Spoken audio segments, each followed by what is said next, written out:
Assalamualaikum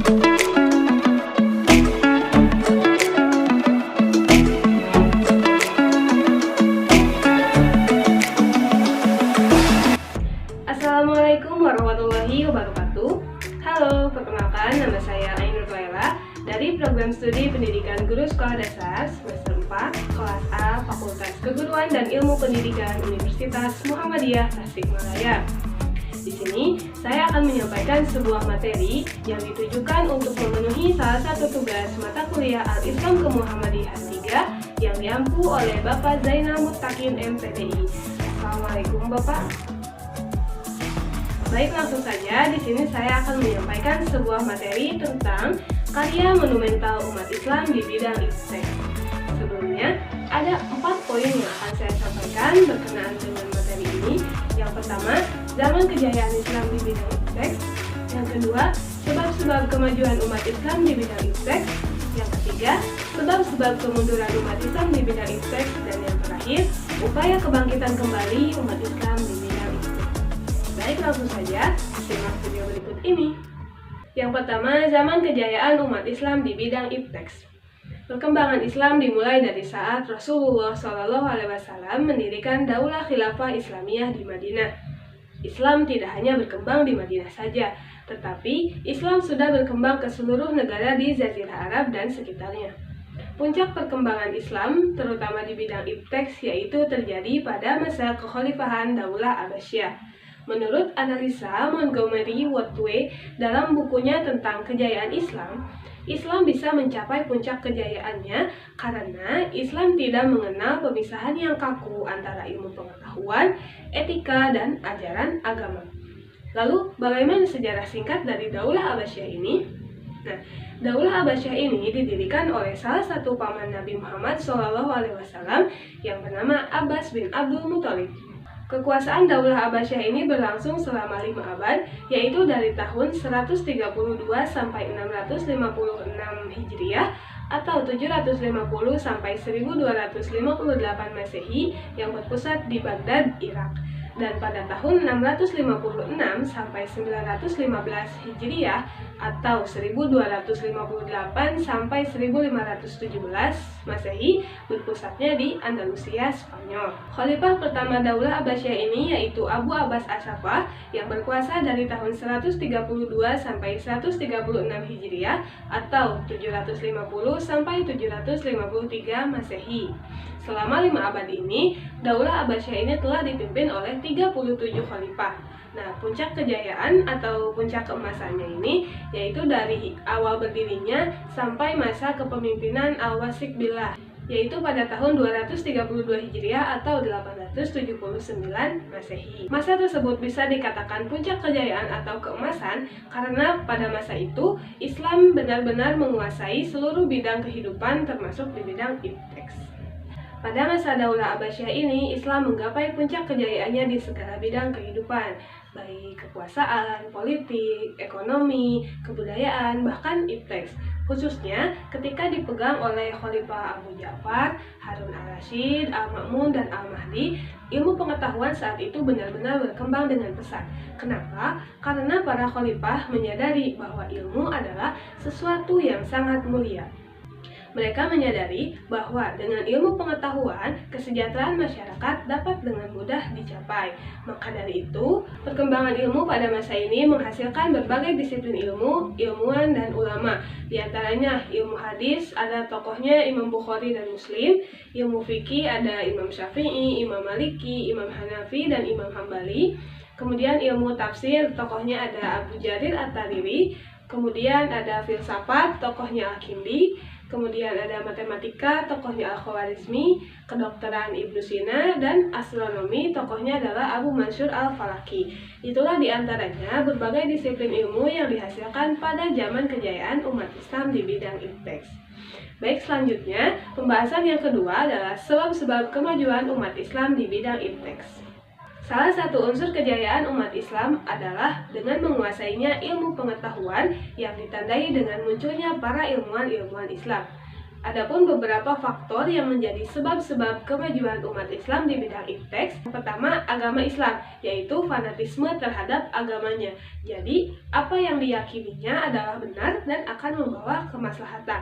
Allah Subhanahu wa Ta'ala telah memerintahkan umat manusia untuk menggunakan akal dan pikirannya dalam mengamati alam semesta, seperti afala ta'qilun, afala tatafakkarun. Nah, mereka benar-benar menggunakan akal dan pikirannya untuk menguasai ipteks, sehingga umat Islam benar-benar bisa menguasai dan mencapainya pada masa itu.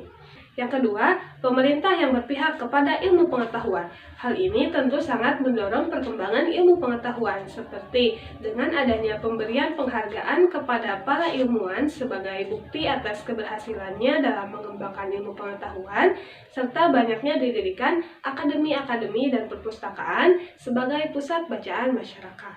Faktor selanjutnya adalah bahasa Arab, yaitu dengan menerjemahkan buku-buku ke dalam bahasa Arab.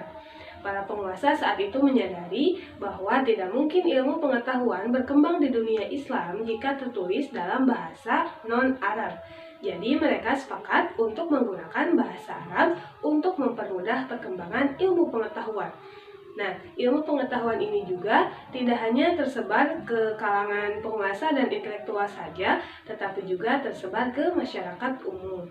Nah, faktor selanjutnya adalah pendidikan dan penelitian yang merupakan salah satu unsur penting dalam kemajuan ilmu pengetahuan, serta maraknya perdagangan internasional untuk mempercepat penyebaran ilmu pengetahuan. Nah, itulah diantaranya faktor yang menyebabkan kemajuan umat Islam di bidang ipteks. Selanjutnya, sebab-sebab kemunduran umat Islam di bidang ipteks. Adapun beberapa faktor yang menyebabkan Islam mengalami kemunduran di bidang ipteks. Di antaranya ada faktor internal dan faktor eksternal.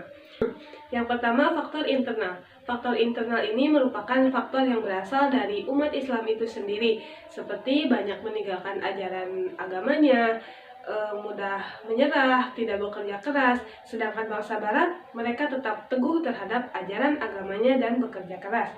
Kemudian banyak pula umat Islam itu sendiri yang meninggalkan syariat agamanya, yaitu Al-Quran dan As-Sunnah. Sebagaimana Rasulullah SAW bersabda, "Taraktu fikum amroini la tadillu ma tamassaktum bihima kitaballahi wa sunnatan nabiyhi." Artinya, telah aku tinggalkan untuk kalian dua perkara yang mana kalian tidak akan sesat selama berpegang teguh terhadap keduanya, yaitu Al-Quran dan As-Sunnah. Hadis riwayat Malik. Nah, itulah faktor internal yang mempengaruhi kemunduran umat Islam di bidang ipteks. Yang kedua, faktor eksternal.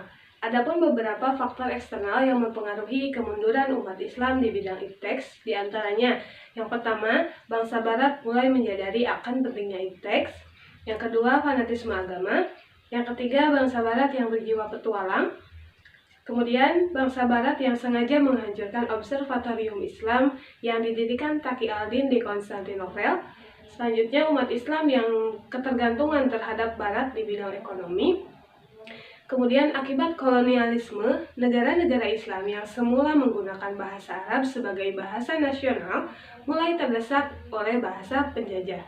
Dan akibat kolonialisme juga, stabilitas politik dan kemakmuran negara-negara Islam mulai menurun. Nah, itulah diantaranya faktor eksternal yang menyebabkan kemunduran umat Islam di bidang ipteks. Pembahasan yang terakhir yaitu upaya kebangkitan kembali umat Islam di bidang ipteks. Belajar dari sejarah, kebangkitan Islam harus dimulai dengan penuh semangat iman dan takwa kepada Allah Subhanahu wa Ta'ala dan mengikuti tuntunan Rasulullah SAW dengan bekerja keras. Adapun upaya-upaya lainnya untuk membangkitkan kembali Islam di bidang ipteks, diantaranya yang pertama, adanya kontak Islam dengan Barat. Nah, kontak ini dilakukan secara terus-menerus dengan Barat sehingga adanya pembaharuan pendidikan baik di bidang agama, sosial, dan pendidikan yang dilatar belakangi oleh pemikiran Islam yang timbul di belahan dunia Islam lainnya. Yang kedua, pola pembaharuan pemikiran umat Islam yang berorientasi pada pola pemikiran modern di Eropa. Yang ketiga, pola pembaharuan pendidikan Islam yang berorientasi dan bertujuan untuk pemurnian kembali ajaran Islam. Nah, itulah diantaranya upaya kebangkitan kembali umat Islam di bidang ipteks. Semangat kebangkitan ini mendorong umat Islam untuk berpikir mengapa kehinaan dan kejatuhan terhadap umat Islam sehingga umat Islam dipandang dengan sebelah mata. Baik, pembahasan yang saya sampaikan telah selesai. Dapat disimpulkan bahwa umat Islam seharusnya menoleh kembali ke belakang, mengambil pelajaran dari sejarah ini. Dengan sejarah, kita bisa melihat kejayaan Islam pada zaman Rasulullah SAW, Khulafaur Rasyidin, dan Daulah Abbasiyah yang berjaya dengan mengibarkan panji-panji Islam di seluruh penjuru dunia. Hal ini yang perlu kita pikirkan bersama untuk kemajuan umat Islam ke depannya. Nah, materi yang saya sampaikan ini bersumber dari modul Al-Islam Kemuhammadihan. Nah, mungkin sekian yang dapat saya sampaikan. Mohon maaf apabila banyak kekurangan. Terima kasih atas perhatiannya. Wassalamualaikum warahmatullahi wabarakatuh.